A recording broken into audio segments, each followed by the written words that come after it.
नमस्ते। मैं doctor Tushar Patil, Sahyadri hospital Pune, यहाँ पे कैंसर स्पेशलिस्ट के तौर पर काम कर रहा हूँ।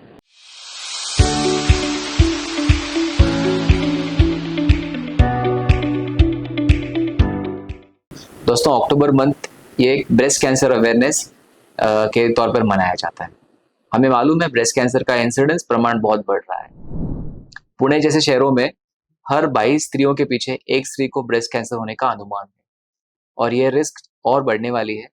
आने वाले सालों में ये रिस्क 1 in 8 या 1 in 10 होने वाली है। 10 स्त्रियों के पीछे एक स्त्री को ब्रेस्ट कैंसर होने का धोखा बना रहेगा उसके एंटायर लाइफ टाइम। इसलिए हमारा ये जान लेना बहुत ज़रूरी है कि इस बीमारी के सिम्टम्स क्या हैं, उसको हम कैसे ठीक कर सकते हैं, उसका स्क्रीनिंग कैसे कर सकते हैं, कितने जल्दी डॉक्टर के पास आ सकते हैं और क्या-क्या सुविधाएँ उपलब्ध हैं।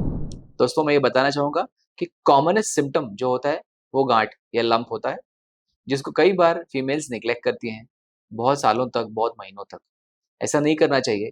कोई भी गाँठ अगर आपको फ़ील होती है या लगती है, तो आप तुरंत आपके पास के डॉक्टर, गायनेकोलॉजिस्ट हो, फिज़िशियन हो, सर्जन हो या ऑन्कोलॉजिस्ट हो, उनके पास जाएँ। वो सही रूप से उसकी चेकिंग करेंगे, सोनोग्राफ़ी होगी, मैमोग्राफ़ी होगी और उसके बाद उसका डायग्नोसिस होगा। उस डायग्नोसिस में अगर कैंसर निकलता है, तो उसका जल्दी इलाज कर सकते हैं। सेकंड कॉमन क्वेश्चन है कि अगर ऐसी गाँठें आती है, तो अगर किसी को कोई सिम्पटम्स नहीं है, तो कब चेकिंग करना चाहिए? दोस्तों, इसको हम प्रिवेंटिव चेकिंग या स्क्रीनिंग बोलते हैं, जिससे कोई भी पेशेंट को जब भी कोई सिम्पटम भी नहीं है या प्री कैंसरस लीजन्स हम उसको कैच कर सकते हैं। तो इसको मैमोग्राफी कहा जाता है।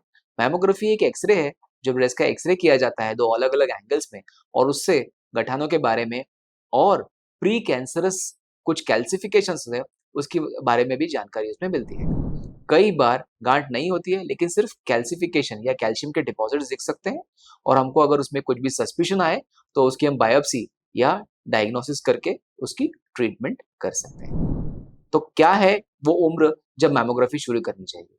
अगर कोई भी फैमिली हिस्ट्री नहीं है, तो 40 उम्र के बाद हम मैमोग्राफी शुरू हो जानी चाहिए और साल में 1 बार या 2 साल में 1 बार मैमोग्राफी करना ज़रूरी है। तो अब सेकंड क्वेश्चन आएगा कि अगर इन 2 सालों के बीच में या 1 सालों के बीच में गठान डेवलप हुई तो क्या करना है या उसकी क्या संभावना है? दोस्तों, इसके लिए 2 और चीज़ें बहुत इम्पोर्टेंट है। मैमोग्राफी तो हम हर महीने, हर 2 महीने नहीं कर सकते, लेकिन सेल्फ एग्ज़ामिनेशन ये बहुत इम्पोर्टेंट टूल है, जो स्त्रियाँ घर पे कर सकती हैं। शीशे के सामने, आईने के सामने चेक करके और खुद से पैल्पेट करके या जाँच करके अगर उनको कुछ भी लगता है कि एब्नॉर्मल है, तो तुरंत ही डॉक्टरी सलाह लें और डॉक्टर आगे की चेकिंग जैसे सोनोग्राफी, मैमोग्राफी बताएँगे और बायोप्सी बताएँगे। तो सेल्फ एग्ज़ामिनेशन ये बहुत इम्पोर्टेंट टूल है and second important is clinical breast examination. Clinical examination मतलब आप डॉक्टरी जाँच करवाएँ। तो कोई सिम्पटम्स नहीं है, फिर भी 40 की उम्र के बाद, 45 की उम्र के बाद आपके पास के गायनेकोलॉजिस्ट, फैमिली फिजिशियन के पास जाके हर 6 महीने में 1 बार तो भी सेल्फ एग्ज़ामिनेशन के अलावा हम डॉक्टरी जाँच या क्लिनिकल एग्ज़ामिनेशन करवाएँ। ये 2 चीज़ें हम साल भर में कर सकते हैं। ऐसा भी कोई प्रश्न मुझे आया है कि सेल्फ एग्ज़ामिनेशन कब करना चाहिए?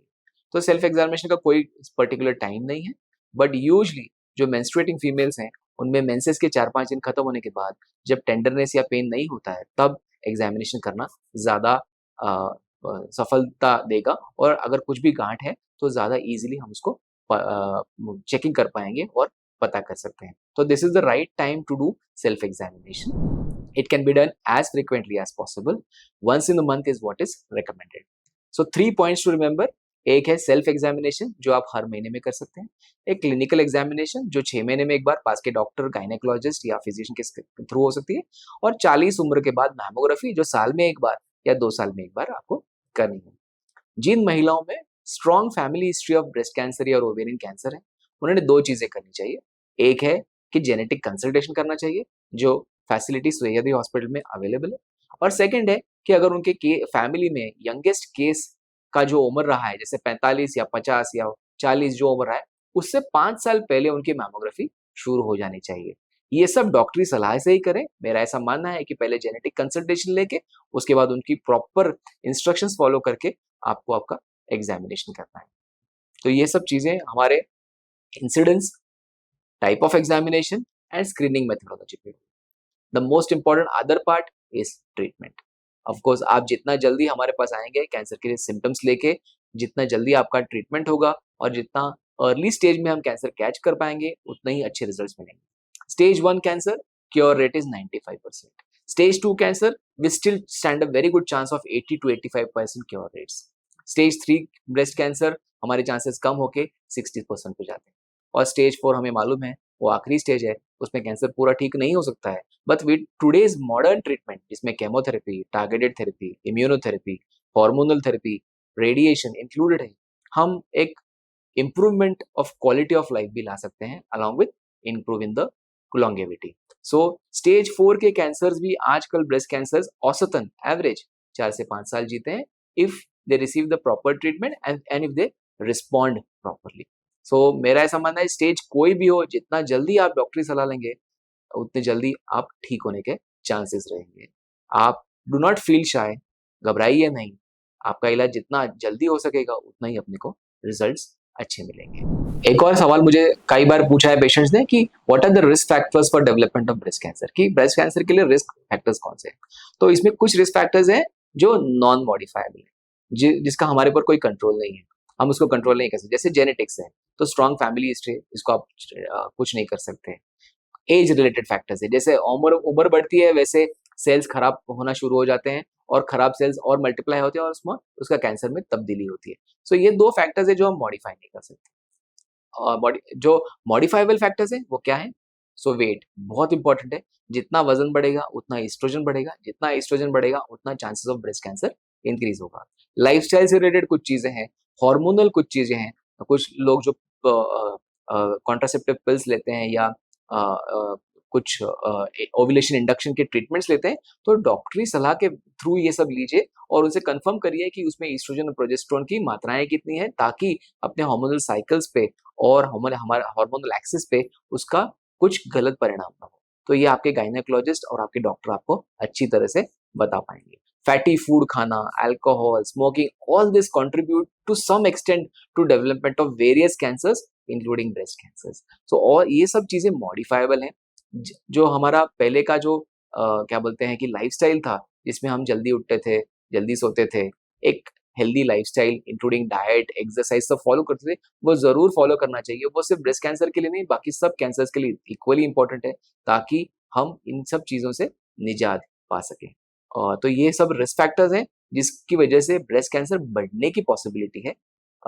एक और जो रिस्क फैक्टर है वो है early menarche and let menopause. जितने जल्दी मेंसेस चालू होंगे और जितना लेट ये मेंसेस बंद होंगे, वो एक हाईएस्ट रिस्क फैक्टर है for development of breast cancer. No feeding और less breast feeding is one of the risk factors for development of breast cancers. Late child birth या no child birth is again a risk factor for development of breast cancer. So ये 3-4 factors हैं जो शायद modify कर सकते हैं और इससे ब्रेस्ट कैंसर होने का धोखा कम किया जा सकता है. इसके अलावा बहुत सारे अदर फैक्टर्स हैं जो हमें मालूम नहीं है और which are not modifiable. So these are the risk factor. इस विषय से जुड़ी हुई कोई भी जानकारी अगर आपको चाहिए हो तो आप नीचे दिए गए नंबरों पे हमें कांटेक्ट कर सकते हैं. Will be happy to answer all your queries through either mail और by replying to your text messages. Wish you all women a healthy life, good life years, and please take care of yourself. Come forward for checking even if you do not have symptoms. Come forward for checking as soon as you get symptoms. The first chance in breast cancer is the best chance to treat and cure. Thank you.